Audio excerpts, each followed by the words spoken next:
မင်္ဂလာပါကလေးတို့ရေပုံမြင်အိမ် YouTube Channel လေးကနေပြန်လည်ကြိုဆိုလိုက်ပါတယ်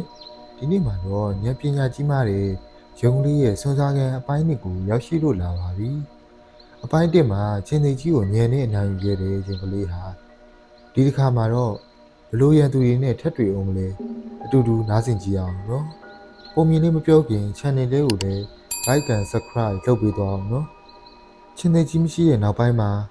တော့ကြီးဟာအေးချမ်းသွားမယ်လို့အားလုံးကထင်ခဲ့ကြတာပေါ့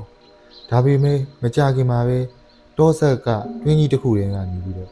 ရန်ကိုအစိပ်ပြင်းပြီးတော့ရက်ဆက်တဲ့မွေရောက်ကြီးတစ်ကောင်ထွက်လာပါတော့တယ်အဲ့ဒီမွေရောက်ကြီးဟာတစ်ပင်ပေါ်မှာနေထိုင်တဲ့ငှက်ကလေးတွေရဲ့ဥတွေကိုခိုးစားတယ်ကလေးတွေကိုရန်ပြုတယ်တိတ်ဆန်လေးတွေက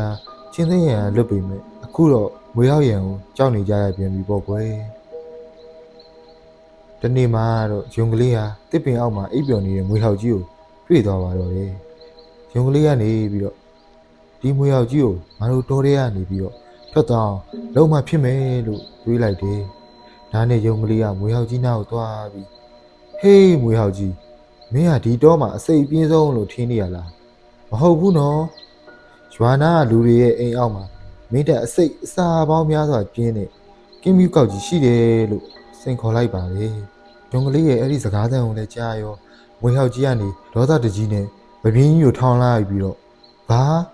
ငါ့ထက်အစိပ်ပြင်းတဲ့ကောင်ရှိတယ်ဟုတ်လားဘယ်မှာလဲငါ့ကိုခုချက်ချင်းခေါ်သွားစမ်းအဲ့ဒီကောင်ငါအစိပ်နဲ့တက်ပြမယ်လို့ကျုံသွားလိုက်ပါတော့တယ်ရုံကလေးကလည်းအစီအစဉ်အတိုင်းကဲဒါဆိုရင်လေလိုက်ခဲ့လေဆိုပြီးတော့မွေဟောက်ကြီးကိုလူတွေရှိတဲ့ရွာစက်ကိုမျှပြီးခေါ်သွားပါတော့တယ်ဒီလိုနဲ့ရွာနာကိုရောက်တဲ့အခါရုံကလေးကဟောဒီအိမ်အောက်ကတွင်းထဲမှာရှိတယ်လို့လိန်ပြောလိုက်တယ်။မွေရောက်ကြီးကလည်းဒေါသတွေနဲ့တွင်းထဲကိုဝင်သွားတဲ့အချိန်မှာ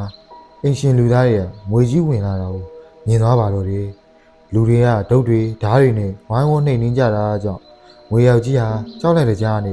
ဟိုးဝေးကိုထွက်ပြေးသွားပါတော့တယ်။အဲ့ဒီနေ့ကစားပြီးအဲ့ဒီမွေရောက်ကြီးဟာ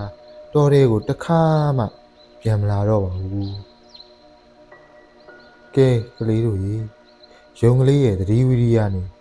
ဉာဏ်ပညာကြောင့်တောထဲကတငယ်ချင်းတွေထပ်မံဘေးကင်းသွားကြပြန်ပြီဒီပုံမြင်လေးကပေးတဲ့သင်ခန်းစာကတော့